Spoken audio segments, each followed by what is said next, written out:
Novel Respati ini sebenarnya diadaptasi ke dalam sebuah film. Makanya aku memutuskan untuk membaca novel ini sebelum nonton filmnya nanti.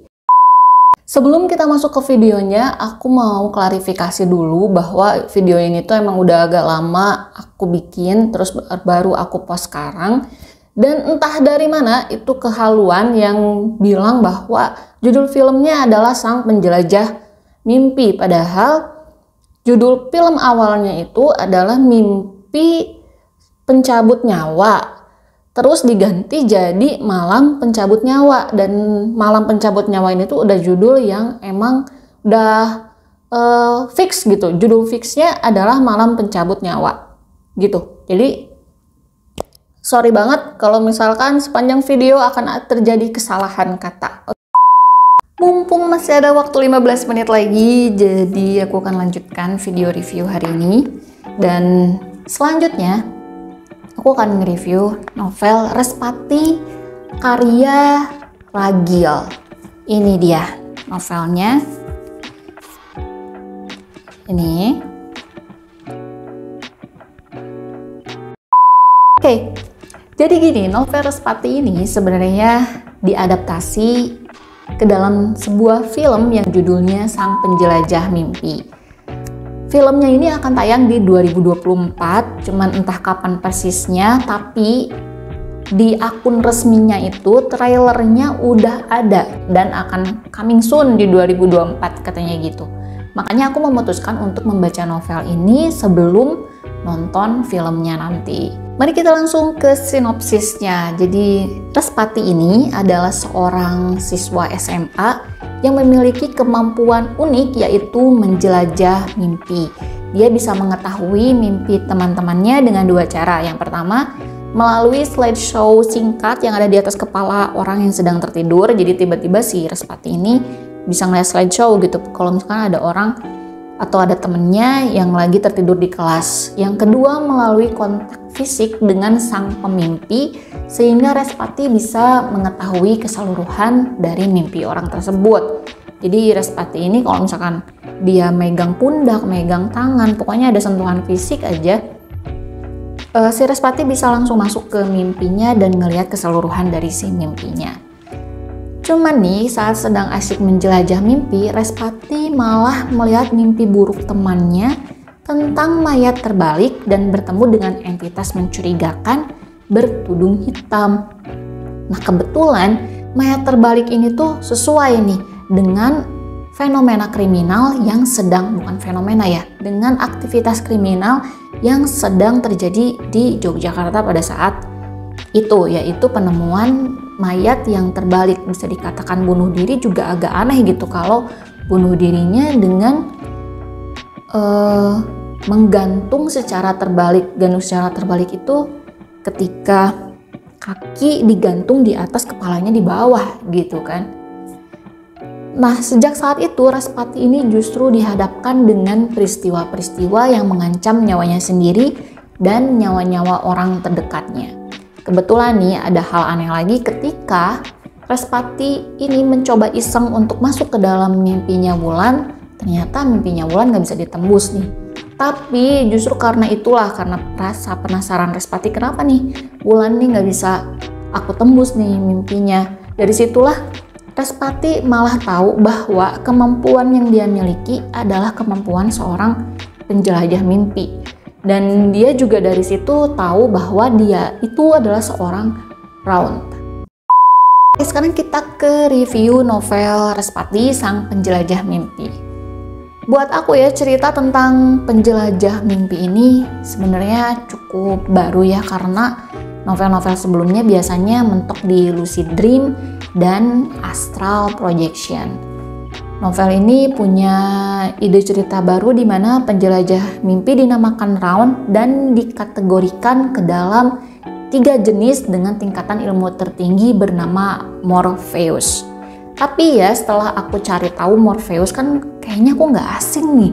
Morpheus ini tuh apa gitu. Ternyata Morpheus ini adalah seorang dewa pembentuk mimpi. Dalam bahasa Yunani, Morpheus ini tuh pengejaannya Morpheus pakai PH. Tapi kalau di novel ini pakai F, jadi Morpheus gitu. Morpheus ini adalah pemimpin dari Oneiroi yang tidak hanya memiliki kemampuan untuk membentuk mimpi manusia, tetapi juga para dewa. Jadi emang se-powerful itu gitu si Morpheus ini. Sepertinya penulis mendapatkan ide cerita dari mitologi dewa Morpheus. Morpheus ya.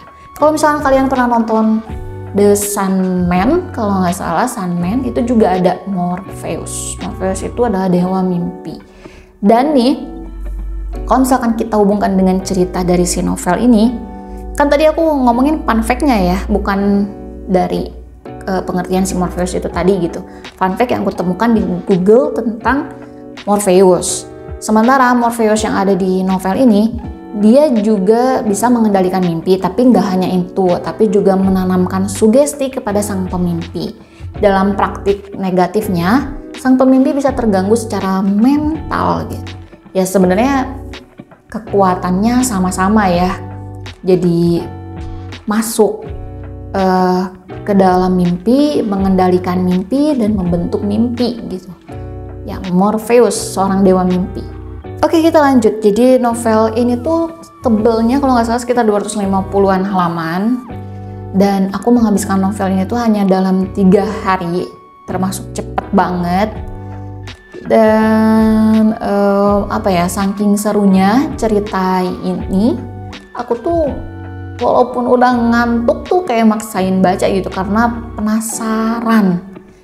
Ya, by the way biasanya aku baca buku malam hari sih pas mau tidur. Jadi pas mau tidur ngantuk-ngantuk tuh tetap aja gitu dimelek-melekin saking penasarannya banget. Seperti yang aku bilang tadi, kan ini kan latarnya di Jogja dan sepanjang aku baca itu vibes Jawanya kerasa banget karena penulis tuh nggak lupa buat menyematkan bahasa Jawa di dalamnya meskipun memang nggak banyak, dan bahasa Jawanya tuh seringnya dituturkan sama neneknya gitu. Kalau yang anak-anak mudanya mah paling aku nemunya sedikit lah ya, umpatan paling juga yang kayak Jan gitu.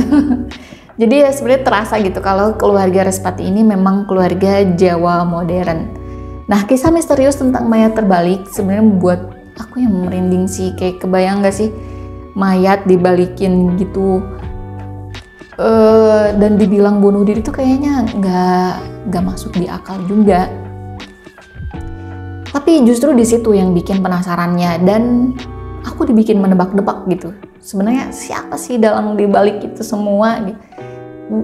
Dan totally kegocek juga sama endingnya. Plot twistnya itu loh sama sekali nggak aku sangka. Bener-bener kayak awalnya tuh aku kayaknya dalangnya tuh si A deh, tapi ternyata si B yang bener-bener gak disangka-sangka gitu, yang orangnya tuh yang baik banget, yang tadinya tuh aduh beneran gak akan nyangka deh.